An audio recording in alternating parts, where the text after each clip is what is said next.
Bismillahirrahmanirrahim. Assalamualaikum warahmatullahi wabarakatuh.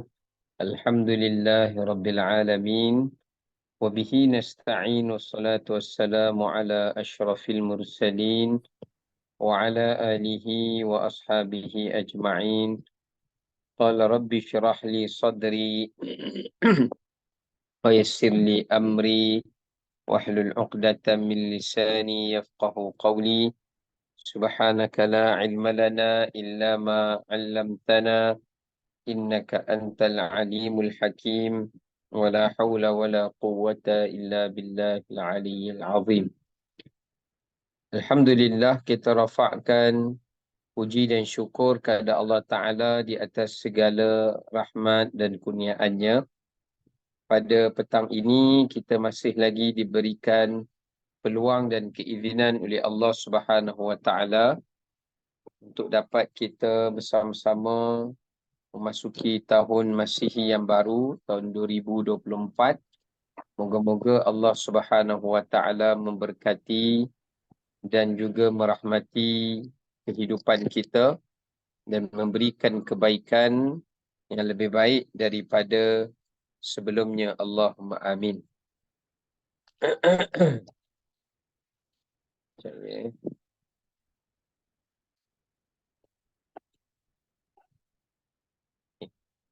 Baik, insyaAllah untuk petang ini kita akan menyambung semula untuk tadabbur kita sambungan bagi suratu Al-Waqi'ah, iaitu pada ayat yang ke-74. 74 dah. Dia 74 dah ni? hari tu habis 76. 75 itu. Hari tu habis 76. 75 75 kan? 75. Habis Ah, so okay, hari ni 76 lah. Okey. Sebab itu saya tanda 74 tu, maknanya 74 tu dah lahir. Dah. Okey. Jadi 75 pun dah. Ha? 75 pun dah. 76 sekarang. 75 pun dah? Ya. Ustaz, hari tu 75 dengan 76 Ustaz sekali kan? Betul. Okey. Bolehkah Ustaz nak ulang balik ke macam mana? Hari So, ni 77 lah. ya. 77 betul. Okay, baik.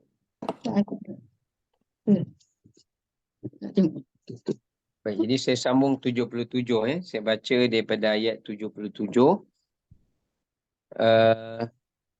sehinggalah kepada ayat yang ke 87. A'udzu billahi minasyaitonir rajim. Bismillahirrahmanirrahim.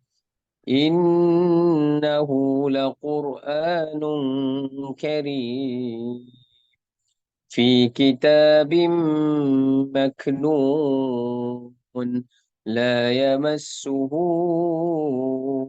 illal mutahharun tanzilum min rabbil alamin afabihadzal hadithi antum mudhinun وتجعلون رزقكم أنكم تكذبون فلولا إذا بلغت الحلقوم وأنتم حينئذ تنظرون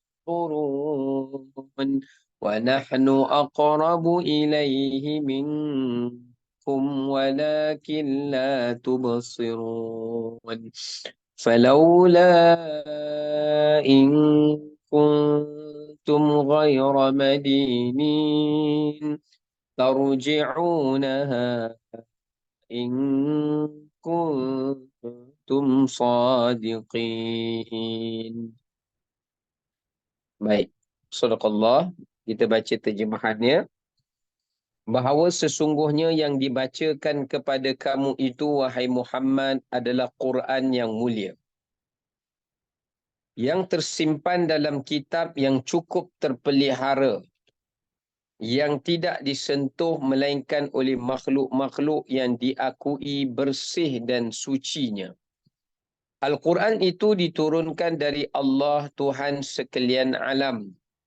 Patutkah kamu, wahai golongan yang kufur, bersikap berpaling terhadap keterangan-keterangan Al-Quran ini, dan kamu jadikan sikap kamu mendustakannya sebagai ganti bahagian dan nasib kamu.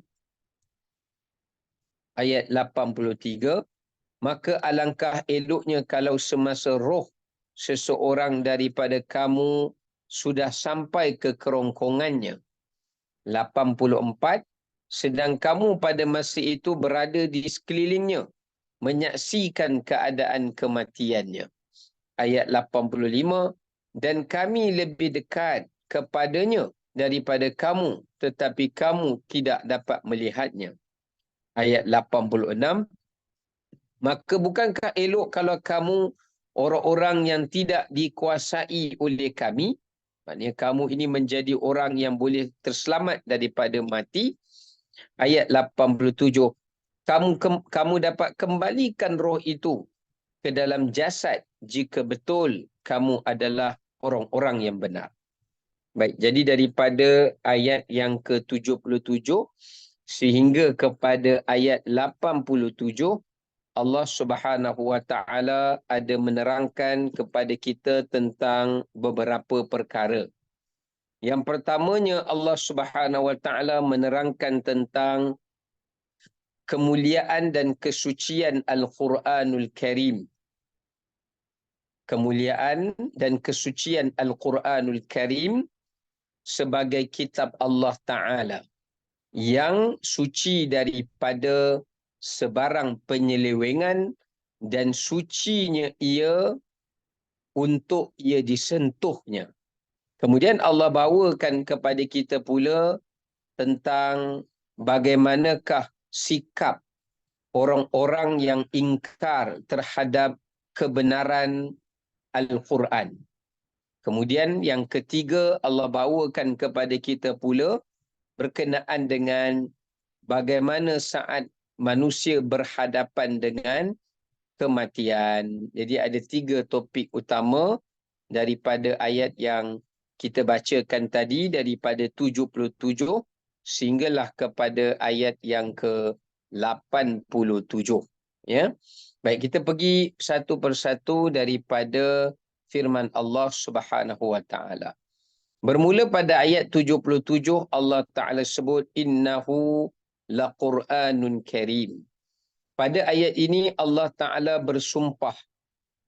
Allah Ta'ala bersumpah dengan kemuliaan dan kesucian Al-Quran. Kemuliaan dan kesucian kitab Al-Quranul Karim. Baik, maka dekat sini menunjukkan kepada kita tentang beberapa pengajaran yang boleh kita ambil daripadanya. Yang pertama, ayat ini menunjukkan kepada kita bahawasanya kesucian Al-Quranul Karim. Yang pertama, Al-Quran adalah merupakan kitab yang suci kerana ia adalah kalamullah. Al-Quran adalah kitab yang suci kerana ia merupakan kalamullah, yakni firman-firman Allah. Kesucian Al-Quran terbahagi kepada 2. Ya. Bila kita sebut tentang kesucian Al-Quran, Quran ini kesuciannya pada 2 pembahagian yang disebut oleh para ulama. Yang pertama adalah kesucian dari sudut hissi. Kesucian dari sudut hissi. Kesucian dari sudut hissi ini adalah kesucian Al-Quran itu sebagai kitab yang Allah Subhanahu wa taala jadikan padanya kemuliaan. Hissi ini maknanya dia adalah kitab yang suci di mana kitab Al-Quran itu dimuliakan, dihormati dan haram untuk dihinakan ataupun ia sama ada dihinakan ataupun ia tidak dimuliakan. Yang kedua dipanggil sebagai kesucian dari sudut maknawi. Pertama, kesucian dari sudut hissi.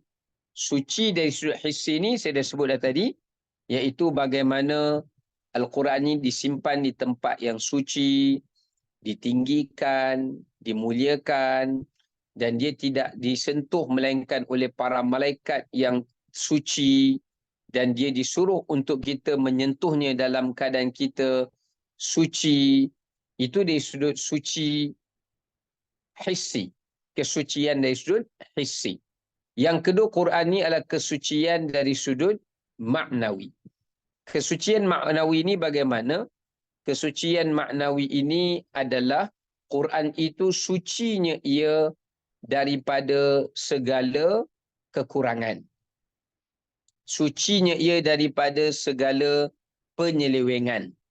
Sucinya ia daripada sebarang penambahan dan kekurangan. Dan sucinya ia daripada sebarang keraguan. So Quran tu Allah sucikan dia daripada penyelewengan dan penyelewengan, kemudian kekurangan dan kesalahan, kemudian penambahan, dan yang seterusnya adalah keraguan. Maka sebab itu Allah Ta'ala bersumpah dengan Al-Quran. Sumpah itu adalah sumpah untuk menyucikan atau membersihkan Quran daripada dua aspek tadilah. Satu, menjadikan Quran itu suci untuk dihormati supaya tidak dihinakan, tidak dipijak, tidak tidak dihormati. Al-Quran itu sebenarnya dihormati, bukan tidak dihormati. Kemudian suci dari sudut maknawi, ya. Baik. Itu yang pertama, iaitu Allah Ta'ala bersumpah dengan kesucian Al-Quran. Pertama, Quran adalah kitab yang suci. Yang kedua, pengajaran dia adalah kesucian Al-Quran itu adalah dari sudut hissi dan juga kesucian dari sudut maknawi. Ya. Baik. Kemudian kita lanjutkan pada ayat 78. Ayat 78 Allah Ta'ala sebut fi kitabin maknun. Allah Ta'ala cerita kepada kita bagaimana Allah Ta'ala memelihara Quran. Bagaimana Allah Ta'ala menjaga dan memelihara Al-Quran. Baik, daripada ayat 78 ini, ayat ini memberikan kepada kita pengajaran berikutnya. Yang pertama, Allah Subhanahu Wa Ta'ala menerangkan tentang bagaimana Quran adalah merupakan kitab yang mahfuz.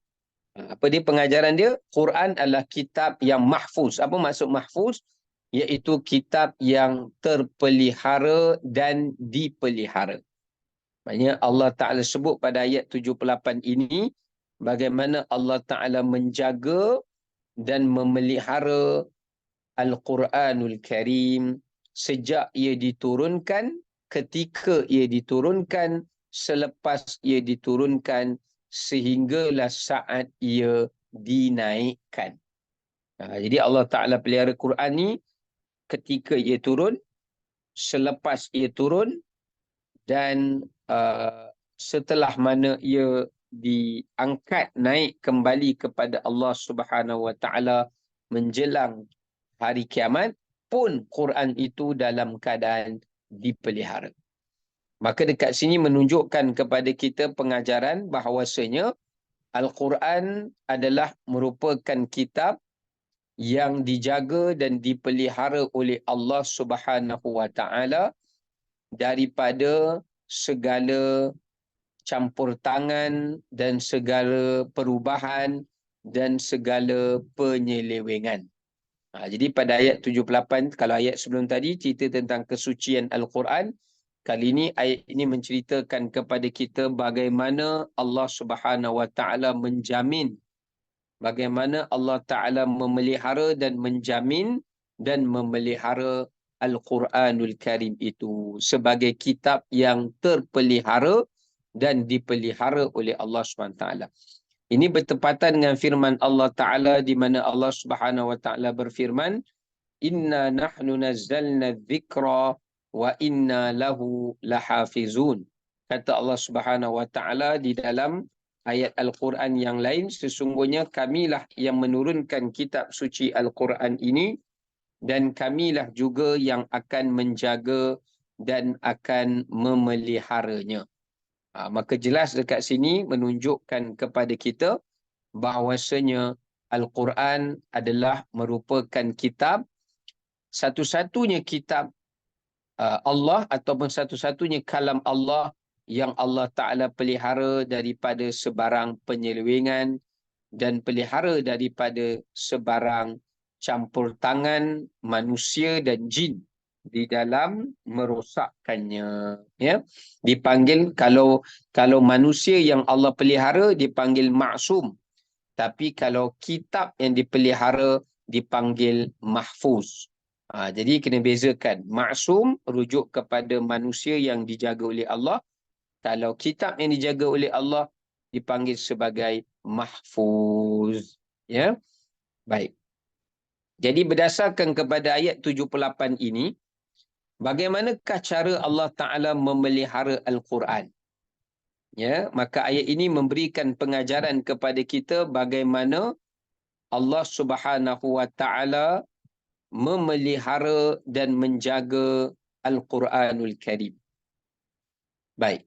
Yang pertamanya, Allah Ta'ala memelihara Al-Quran itu adalah Allah memelihara saat Allah Ta'ala memelihara penurunannya. Yang pertama sekali, Allah memelihara Al-Quran adalah memelihara saat penurunannya.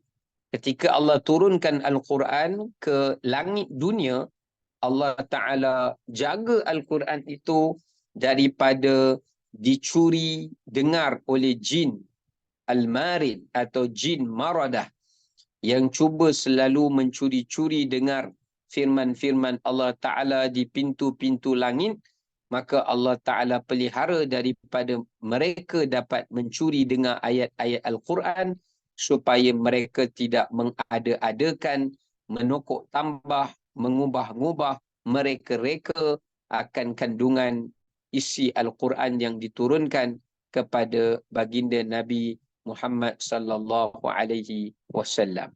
Baik. Yang kedua, pertama Allah memelihara Quran itu dari sudut penurunan. Yang kedua, Allah Subhanahu Wa Taala memelihara Al-Quran itu iaitu Allah Taala memelihara ia secara ingatan. Pertama, penurunan. Yang kedua, Allah memeliharanya secara ingatan. Kalau kita lihat dalam ayat Al-Quranul Karim dalam suratul Qamar, di mana Allah Subhanahu Wa Taala ada berfirman, dalam firman Allah Subhanahu Wa Taala. Apa kata Allah Subhanahu Wa Taala? Di mana Allah Ta'ala menyebutkan walaqad yassarnal Qur'ana lidzikri fahal min muddakir. Ya. Walaqad yassarnal Qur'ana lidzikri fahal min muddakir. Baik.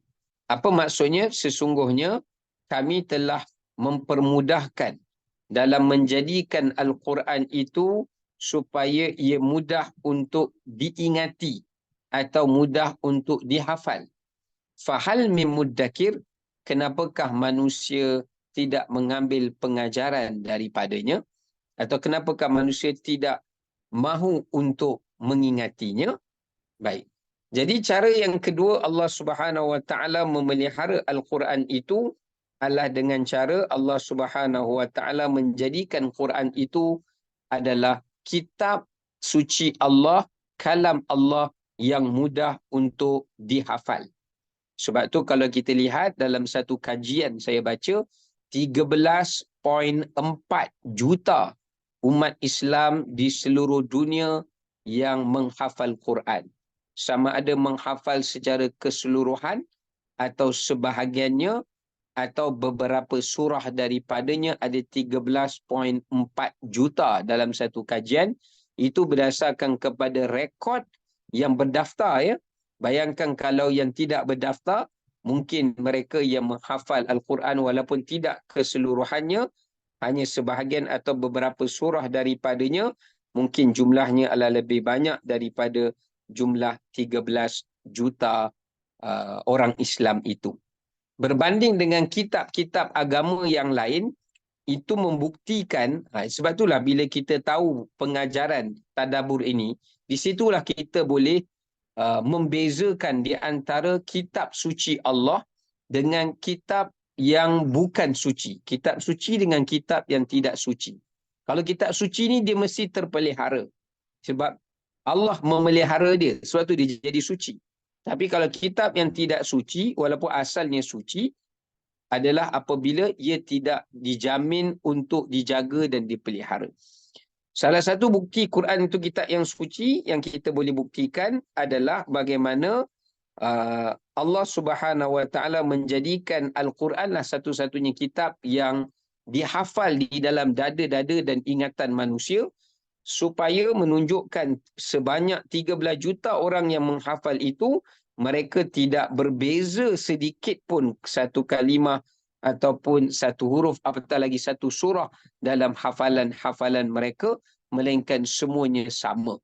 Maka ini membuktikan apa yang dihafal dengan apa yang tertulis adalah sama, sebagai bukti bahawasanya ia adalah kitab suci yang dipelihara oleh Allah Subhanahu wa ta'ala. Sebab itu kalau kita lihat kitab-kitab yang terdahulu, ia tidak dihafal. Bila dia tidak dihafal, maka dia lebih mudah terdedah kepada penyelewengan, sebab tidak ada sesiapa yang menghafalnya yang boleh memperbetulkan jika terdapat padanya penambahan dan terdapat padanya penyelewengan. Ya, sekejap ya. Aduh.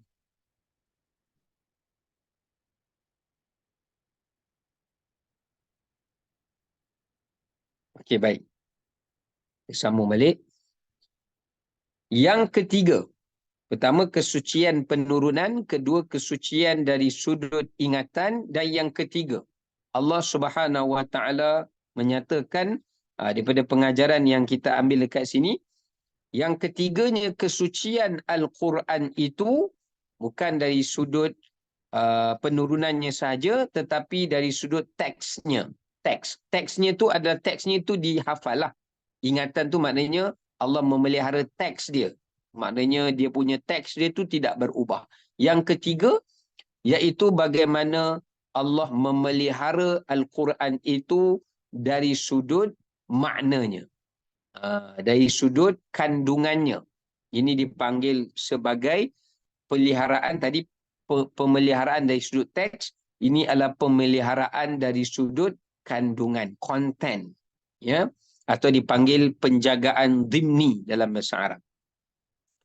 Iaitu bagaimana kita lihat kandungan Al-Quran ini Allah Ta'ala pelihara ia daripada penyelewengan tafsir, penyelewengan penyalahgunaan dalam menghuraikannya, dalam menafsirkannya, dalam mentakwilkannya.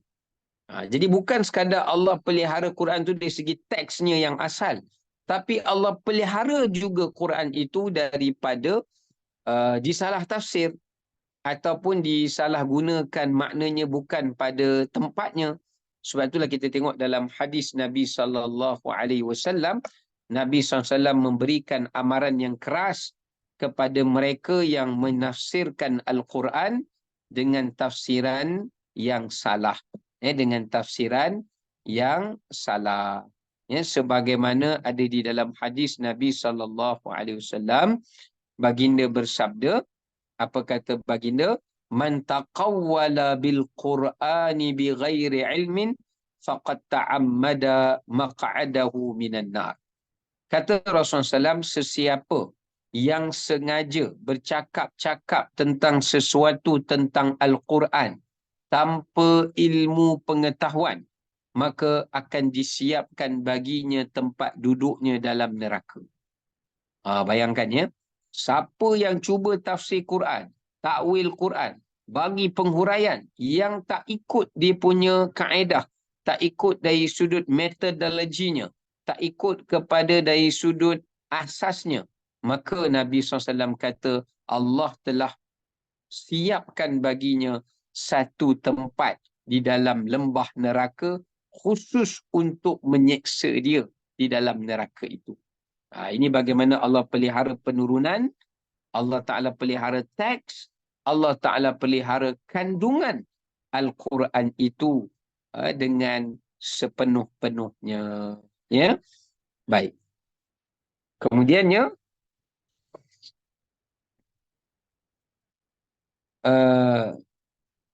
yang terakhir, yang keempat, iaitu Allah Ta'ala memelihara Al-Quran itu supaya Al-Quran itu diamalkan. Salah satu cara Allah memelihara Al-Quran, Allah jadikan ada di kalangan umat Islam yang mana mereka itu mengamalkan isi kandungan Al-Quran. Ya. Satu dengan cara teksnya hafal, yang keduanya dengan beramal. Sebab tu kita tengok walaupun tak ramailah orang Islam yang mengamalkan isi kandungan Quran ni, tu kita tidak nafikan. Tetapi tetap ada di kalangan umat Islam yang Allah berikan jaminan yang mereka itu benar-benar mengamalkan isi kandungan Al-Quran dan mereka itu berakhlak dengan akhlak Al-Quran. Ya? Terutamanya pada setiap 100 tahun di dalam hadis Nabi SAW, fi kulli ra'si mi'ati sanah man yujaddidu laha dinaha. Disebutkan pada dalam hadis setiap 100 tahun pasti akan ada di kalangan umatku mereka yang akan mengajak manusia kembali kepada agama yang sebenar, yakni merujuk kepada Al-Quran dan hadis Nabi SAW yang sahih atau yang benar. Ya, baik. Itu pengajaran yang kedua. Maknanya, kat sini menunjukkan pada kita, walaupun orang Islam tidak jaga Quran tu sendiri, misalnya lah, tak semua orang Islam jaga Quran tu sendiri, tapi Allah Ta'ala akan melahirkan di kalangan umat-umat Islam yang akan menjaga Al-Quran itu walaupun ada orang Islam yang tidak menjaganya. Okey? Baik. Kemudian,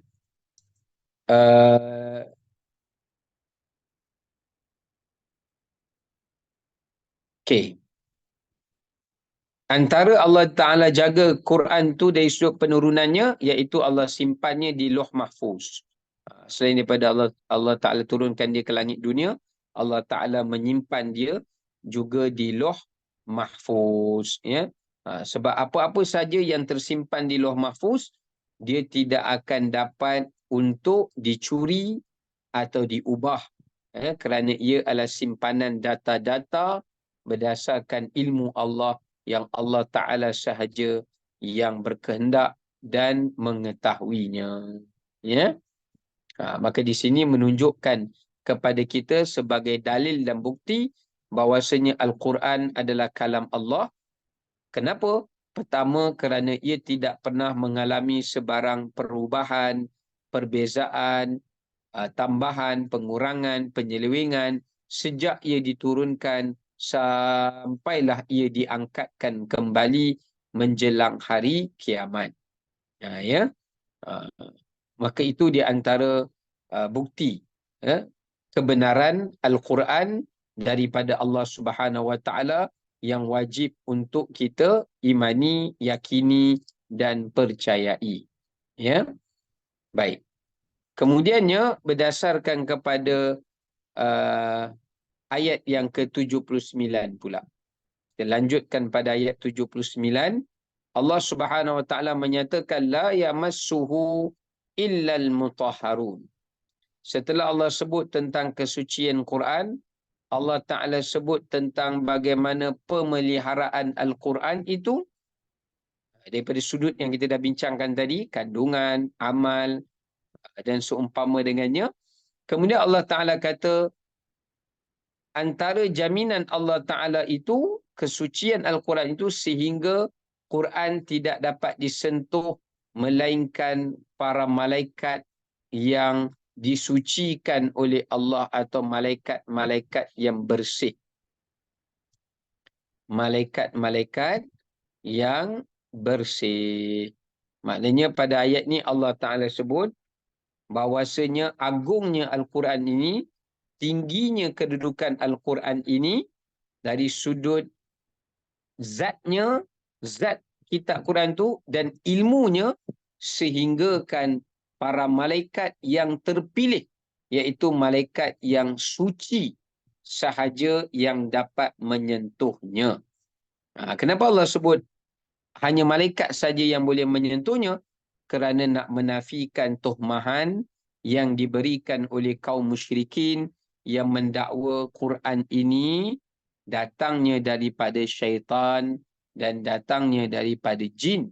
Sebagaimana kita tengok dalam beberapa ayat Al-Quran, Allah menafikan kenyataan ini. Allah berfirman, وَمَا هُوَ بِقَوْلِ syaitanir rajim. Sesungguhnya Quran ini bukan daripada kata-kata syaitan yang direjam. Ya, bukan daripada kata-kata syaitan yang direjam. Ya.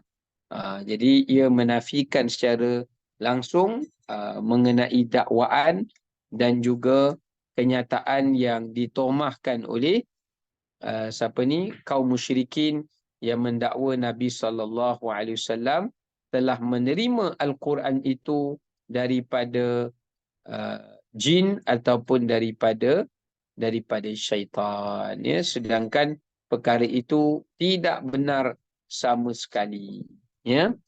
Baik, maka dekat sini menunjukkan kepada kita ada beberapa pengajaran dia. Yang pertama, pengajaran dia nak menyatakan bahawasanya Quran ini tidak mampu disentuh melainkan daripada kalangan para malaikat yang suci. Yang kedua, pengajarannya juga menunjukkan bahawasanya tidak boleh menyentuh Al-Quran melainkan dalam keadaan orang itu suci. Suci dekat sini ulama bincang. Satu, namanya orang yang suci ni ada dua jenis. Orang yang suci ni ada dua pembahagian.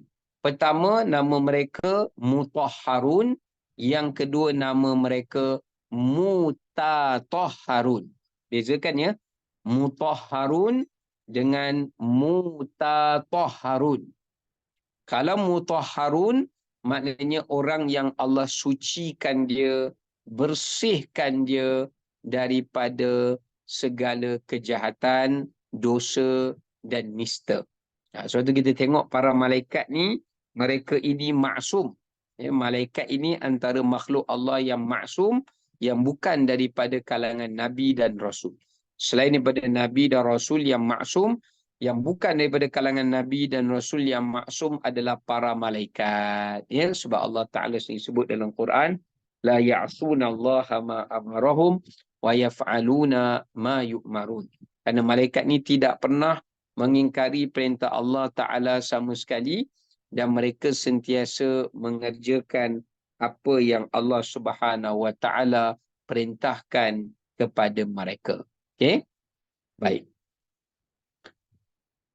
Maka dekat sini yang keduanya, nak katakan mulianya Quran ni, ayat ni cerita tentang kemuliaan Al-Quran, sehingga kan hanya malaikat yang suci sahaja yang dapat menyentuh, ataupun malaikat saja yang dapat menyentuh Al-Quran itu, jin dan syaitan tidak mampu untuk menyentuhnya.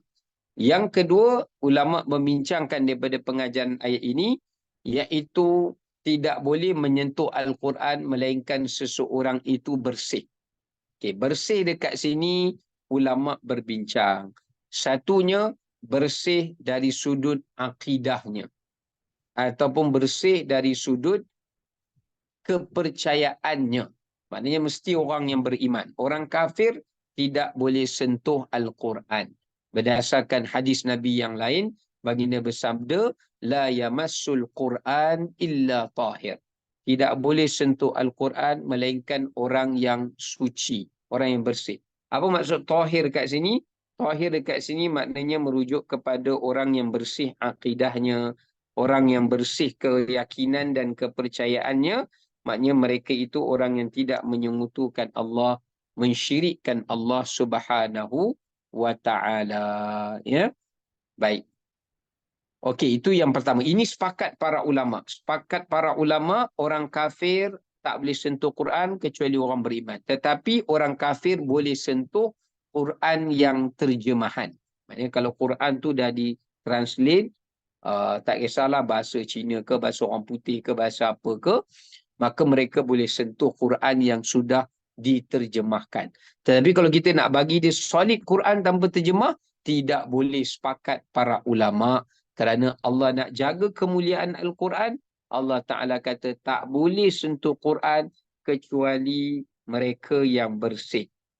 Daripada kalangan para malaikat yang maksum dan juga daripada kalangan manusia yang beriman. Lagi satu, Nabi SAW larang kita beri Quran pada orang kafir atau bawa Quran pergi ke negara orang kafir jika orang kafir itu akan menghinakan Al-Quran, memijak ke, membakar ke, maka kita dilarang untuk membawa ke tempat yang boleh membawa kepada penghinaan terhadap Al-Quran. Tapi kalau kita bawa tu untuk mereka belajar ataupun untuk kita dakwahkan kepada mereka, maka itu dibolehkan. Yang kedua, iaitu tak boleh menyentuh Quran melainkan orang yang bersih. Bersih dekat sini tafsiran yang kedua, dia merujuk kepada dalam keadaan berwudu. Maksudnya tak boleh sentuh Quran melainkan dalam keadaan berwudu. Jadi ini terdapat khilaf di kalangan para ulama. Ada ulama kata boleh sentuh Al-Quran walaupun tanpa wudu. Ada ulama kata tak boleh sentuh Quran melainkan dalam keadaan berwudu. Ini dia masuk dalam perbahasan khilaf lah. Ada mazhab kata nak sentuh Quran mesti berwudu. Kerana berdasarkan kepada satu hadis yang daif yang disebutkan bahawasanya la yahillu ayyamassal Quran li junubin wala haidin. Tidak dihalalkan untuk menyentuh Quran itu bagi orang yang berjunub atau perempuan yang haid. Tetapi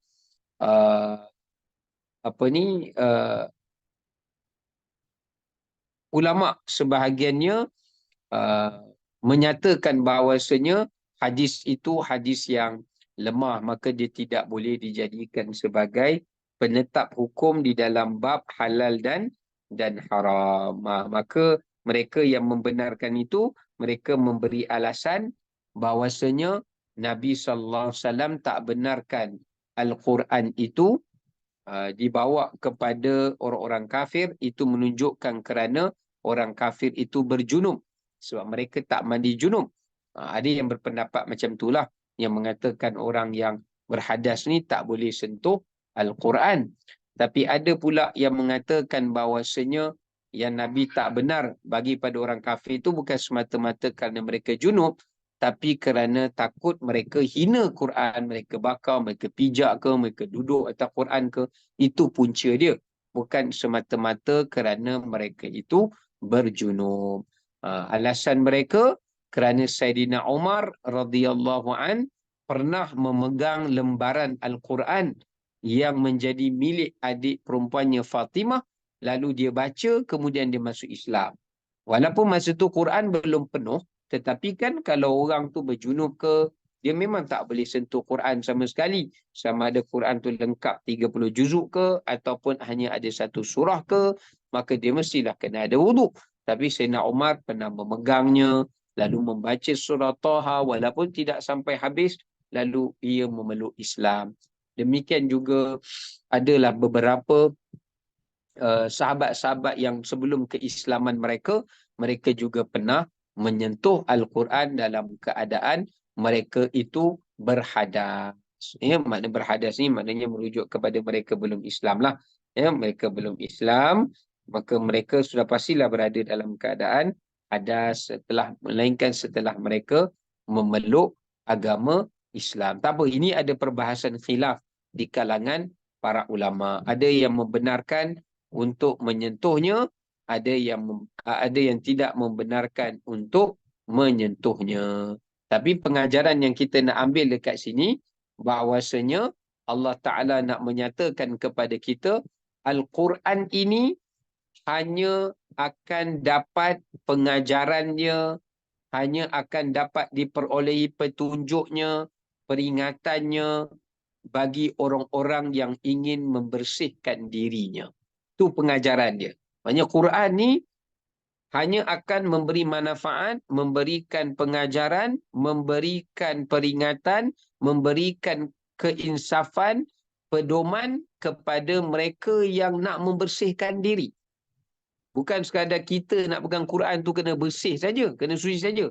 Tapi fungsi Quran itu adalah untuk membersihkan rohani kita, hati kita dan spiritual kita. Itu fungsi Al-Quran. Bukan sekadar kita nak pastikan jasad kita ni saja suci daripada hadas bila nak pegang Quran. Tetapi juga kita kena pastikan hati kita juga suci, bersih. Ya, dalaman spiritual, rohani kita juga dalam keadaan suci dan bersih. Kerana itulah fungsi Al-Quran, adalah untuk membersihkan 4 perkara dalam hidup manusia. Ini pengajaran yang penting. Yang pertama, fungsi Al-Quran adalah untuk membersihkan akidah manusia. Membersihkan akidah dan keimanan manusia. Yakni membersihkan daripada kufur, membersihkan daripada syirik, ya, sama ada syirik yang besar ataupun syirik yang kecil. Baik, itu yang pertama. Yang kedua, fungsi Al-Quran adalah untuk membersihkan. Selain daripada membersihkan iman dan kepercayaan dan akidah manusia, Quran juga nak membersihkan akal manusia. Akal. Lepas tu kalau siapa baca Quran, Quran selalu sebut ayat afala tatadzakkarun, afala tatafakkarun. Kalau kita baca ayat Quran kan, tak nak habis di kelas. No, I don't want. Nak makan. Tak, nanti lepas kelas, okay? Baik duduk sini. Sebab tu kalau kita baca ayat Al-Quranul Karim, kita lihat bagaimana ayat Al-Quran tu selalu sebut afala tatadzakkarun, kenapa manusia tak ambil pengajaran? Afala tatafakkarun, kenapa mereka tak boleh berfikir? Afala taqilun, mereka tak ada akal ke? Bukankah kami dah beri akal pada mereka? Afala tubsirun, kenapa mereka tidak memandang itu dengan pandangan hati mereka? Jadi yang kedua, Quran nak membersihkan akal manusia, minda manusia. Bersihkan minda manusia daripada apa? Daripada kebodohan, kejahilan, ikut-ikutan, apa dia lagi? Percaya kepada tahyul, khurafat, percaya kepada mitos. Itulah fungsi Quran. Quran bukan suruh kita dengar, percaya benda yang hearsay. Tapi Quran suruh kita mengkaji, Quran suruh kita berfikir, betul ke mitos ni takkan main terima sahaja? Betul ke khurafat ni takkan kita terima sahaja? Maka itu fungsi Quran. Dia nak bersihkan minda dan akal kita selain daripada dia membersihkan akidah kita. Yang ketiga, fungsi Al-Quran adalah untuk membersihkan ibadat kita. Membersihkan amalan dan ibadat kita.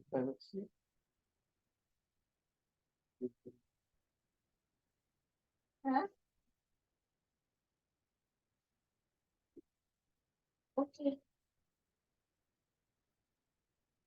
Baik, seterusnya Quran fungsinya adalah untuk membersihkan amalan dan ibadat kita. Sebab tu kalau kita baca dalam Quran, selalu kita dengar firman Allah Ta'ala sebut, liyabluwakum ayyukum ahsanu amala. Allah nak suruh kita buat amalan yang terbaik. Sama juga dalam Quran Allah kata, wama umiru illa liya'budullah mukhlishina lahuddin. Quran suruh kita buat amalan yang ikhlas.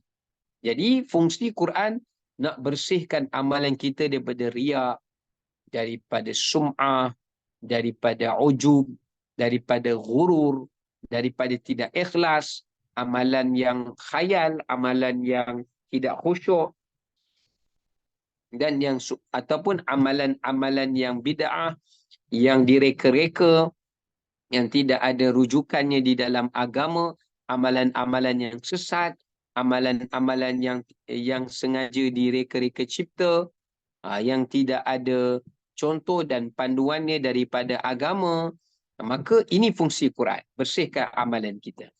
Yang keempat, fungsi Al-Quran itu adalah membersihkan akhlak manusia. Membersihkan akhlak dan peribadi manusia. Bersihkan daripada sifat hasad, takabur, ujub, dendam, benci, dan yang seumpama dengannya. Sebab itulah kita tengok banyak ayat-ayat tentang akhlak yang Allah sebutkan beberapa tempat di dalam Al-Quran. Sebagaimana Allah Ta'ala sebut, Allah cerita tentang sifat orang-orang beriman, walladzina hum 'anil lagwi mu'ridun. Kemudian Allah Ta'ala ceritakan lagi tentang firman Allah Subhanahu wa Ta'ala tentang akhlak, khuzil afwa wa'mur bil 'urfi wa'arid 'anil jahilin. Hendaklah kamu sentiasa memberi kemaafan dan berpaling daripada sikap jahil dan seumpama dengannya. Ya, baik.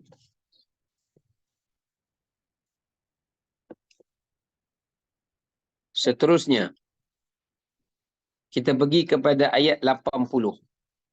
Allah Ta'ala menyebutkan tanzilun min rabbil alamin. Baik, setelah Allah Ta'ala sebut kesucian Quran, pemeliharaan Al-Quran, kemuliaan Al-Quran, ya, kemuliaan Al-Quran, ya, di mana Allah Subhanahu wa Ta'ala jaga Al-Quran itu, dan fungsi Al-Quran Allah sebut untuk menyucikan diri manusia. Kemudian ayat 80 Allah tegaskan tanzilun min rabbil alamin. Quran itu adalah benar, pasti datangnya daripada Tuhan sekalian alam. Okey, kenapa Allah Ta'ala sebut ayat 80 ni? Disebabkan orang-orang musyrikin bila Nabi baca ke ayat Quran, mereka mengejek-ngejek dengan mereka berkata ini syair. Kemudian mereka mengejek-ngejek lagi mengatakan ini jampi serapa. Kemudian mereka mengejek-ngejek lagi dengan mereka mengatakan bahawasanya ini adalah merupakan sihir. Sihir, jampi serapah, syair, dan last sekali mereka mengatakan ini adalah cerita-cerita dongeng, sebagaimana Allah Ta'ala sebut dalam Quran ketika mana mereka berkata in hadza illa asatirul awwalin. Mereka mendakwa tidaklah melainkan Quran ini adalah asatirul awwalin, iaitu merupakan cerita-cerita dongengan. Ya, baik. So, apa yang kita dapat ambil pengajaran daripada ayat yang ke-80 ini? Pertama, kita lihat, perhatikan pada perkataan tanzil. Kenapa Allah Ta'ala tak kata dalam ayat ni nuzulun min rabbil alamin? Nuzul pun maknanya turun juga.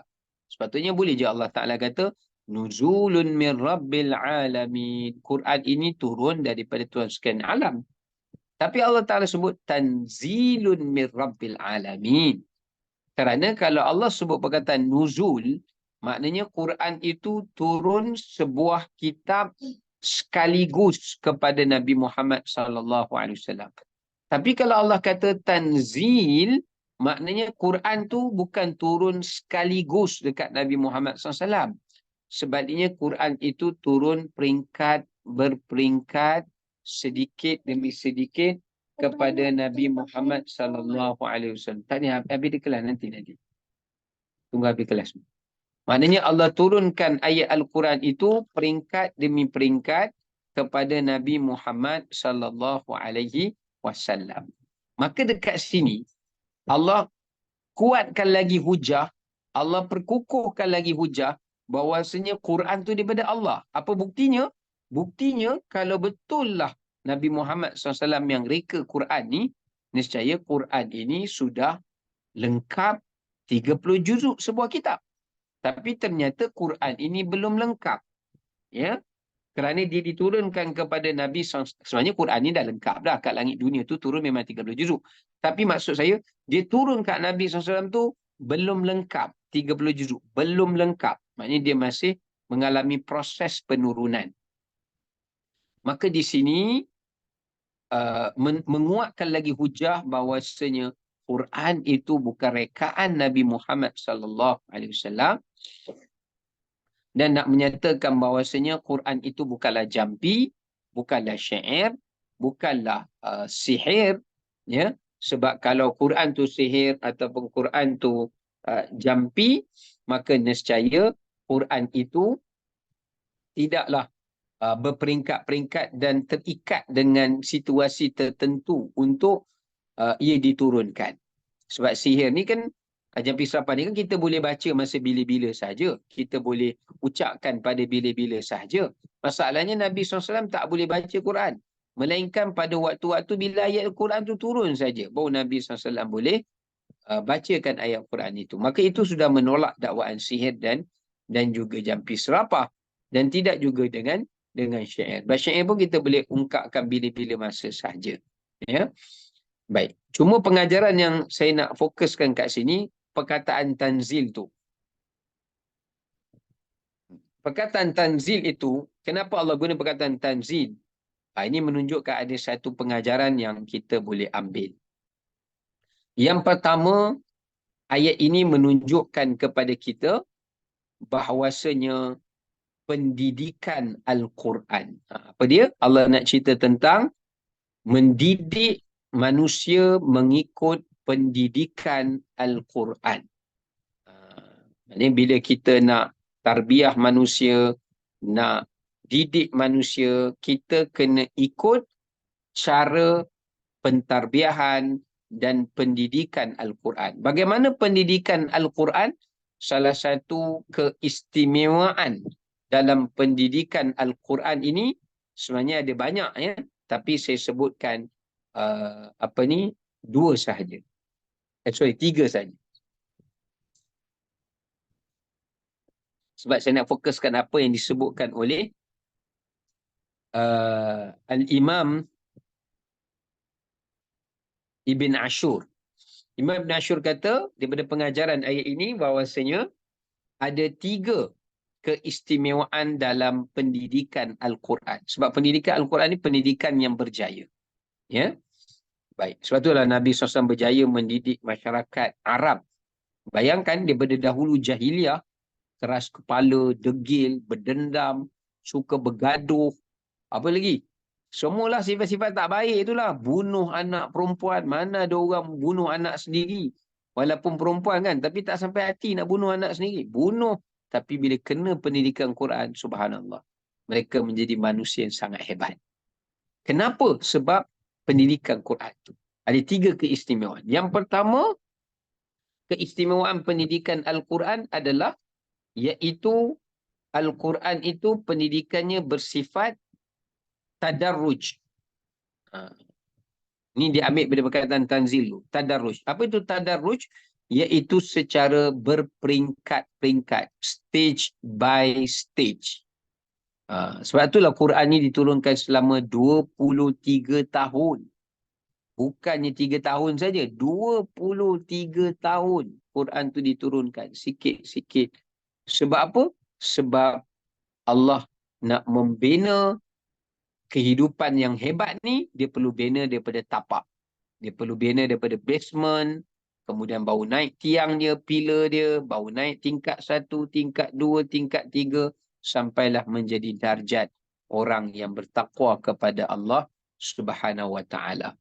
Jadi, yang pertama keistimewaan pendidikan Quran, Quran mengambil kira akan apa kita panggil?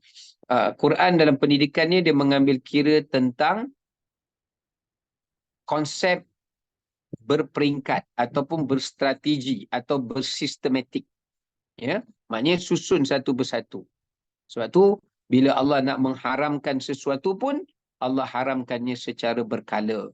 Allah mengharamkannya secara berperingkat. Allah tidak mengharamkannya dengan sekaligus. Ya, Allah Ta'ala sebutkan logik-logiknya kepada manusia kenapa benda itu wajib ditinggalkan. Terutamanya kalau benda yang lebih ketagihan, benda yang lebih susah manusia nak tinggal, maka ia lebih memerlukan tempoh. Ya. Yang kedua, keistimewaan pendidikan Al-Quran itu iaitu dari sudut keutamaan. Yang pertama dari sudut bersistem. Ya, yang bersistem dan yang berperingkat-peringkat. Yang kedua, pendidikan Al-Quran itu keistimewaannya adalah keutamaan. Sebab itu kalau kita tengok ayat-ayat Quran, surah-surah dalam Quran, yang Allah turunkan ayat yang utama-utama dulu. Sebab itu lebih aula, itu lebih utama. Sebab itu kita tengok dekat Mekah, banyak turun ayat-ayat tentang konsep ketuhanan, konsep percaya pada benda gaib, nak membina iman dulu, bina keyakinan dulu. Percaya ada syurga, percaya ada neraka, percaya ada hari pembalasan, hisab, mizan, sirat, percaya pada Allah, percaya pada dosa dan pahala, percaya kepada qada dan qadar. Jadi Islam bawa keutamaan dulu, membina iman sebelum membina amal.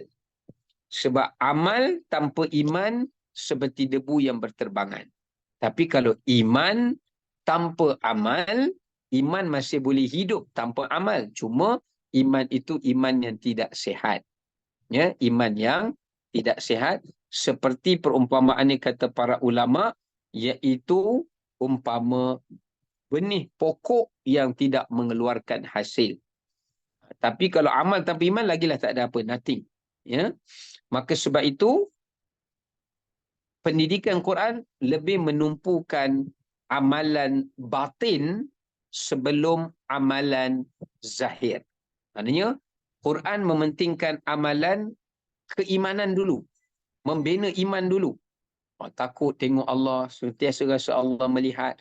Kemudian Quran membina, memperbaiki hati dulu. Suatu ayat-ayat kat Mekah banyak cerita pasal akhlak, kebersihan hati, kesucian hati. Sebab nak bersih hati dulu. Sebab hati inilah dia punya enjin dalam badan manusia ni yang menggerakkan tangan, kaki, telinga dan sebagainya. Kalau hati masalah, Nabi kata seluruh jasad akan masalah. Lepas tu baru Quran menumpukan soal amalan zahir. Amalan zahir ni ibadat-ibadat kita lah. Jadi nak membina amalan batin tu supaya kita semayang ni khusyuk. Khusyuk tu amalan batin lah. Semayang tu siapa pun boleh semayang. Tapi nak khusyuk dalam semayang tu yang susah. Nak sedekah siapa pun boleh sedekah. Tapi nak ikhlas dalam sedekah dan tak ungkit itu yang susah. Ya, maka sebab tu Islam membina pendidikan Quran membina keutamaan terlebih dahulu. Nak fokus mana dulu. Dan yang ketiga, keistimewaan pendidikan Al-Quran adalah Quran itu pendidikannya bersifat menyeluruh. Ya, syumul. Maknanya Quran itu pendidikannya merangkumi urusan dunia dan urusan akhirat. Bukanlah Quran ni mengajak kita pada akhirat saja, tak. Bahkan Quran juga mengajak kita kepada dunia. Tapi dunia yang boleh menguntungkan akhirat. Sebab tu kita tengok banyak je ayat-ayat sains dalam Quran. Ayat matematik pun ada dalam Quran. Ayat geologi pun ada dalam Quran. Banyak ayat-ayat tentang ilmu-ilmu moden. Perubatan pun ada dalam Quran. Ya. Dan banyak lagi lah ayat-ayat dalam Quran ni. Itu menunjukkan bagaimana pendidikan Quran ni kita perlukan keseimbangan. Yang ketiganya, pertama bersistematik. Yang keduanya, bersistematik dan beransur-ansur. Maknanya sistem yang beransur-ansur meraihkan toleransi. Yang kedua, disebutkan tadi oleh Ibn Ashur tadi, iaitu berkenaan dengan pendidikan keutamaan, mengikut keutamaan. Dan yang ketiga adalah pendidikan yang difokuskan oleh Al-Quran adalah keseimbangan antara dunia ukhrawi dan duniawi. Sebab tu kita tak nak orang Islam hanya cekap mahir dalam bidang agama, tapi mereka tak ada kemahiran dalam perkara fardu kifayah, dalam bidang-bidang sains, dalam bidang-bidang akademik, dalam bidang-bidang kejuruteraan. Ya, tidak. Islam tak menyuruh kita begitu. Sebab tu kita tengok hasil pendidikan Quran ni, sahabat ada banyak kemahiran. Ada pakar dari segi sejarah, ada pakar dari segi kejuruteraan, ada pakar bahasa. Jadi banyak pakar. Maka itulah keistimewaan Al-Quran sebagai bukti ia daripada Allah. Apa bukti dia? Bukti dia adalah kerana dia boleh hidup. Quran ni boleh hidup mendidik manusia sepanjang zaman. Sebab tu Allah kata Rabbil Alamin, Tuhan sekalian alam, kerana Quran yang turun tu juga adalah untuk seluruh umat manusia dan sepanjang alam. Ini sepanjang zaman. Baik, wallahu taala alam. Sekadar itu yang baik daripada Allah, yang kurang daripada saya.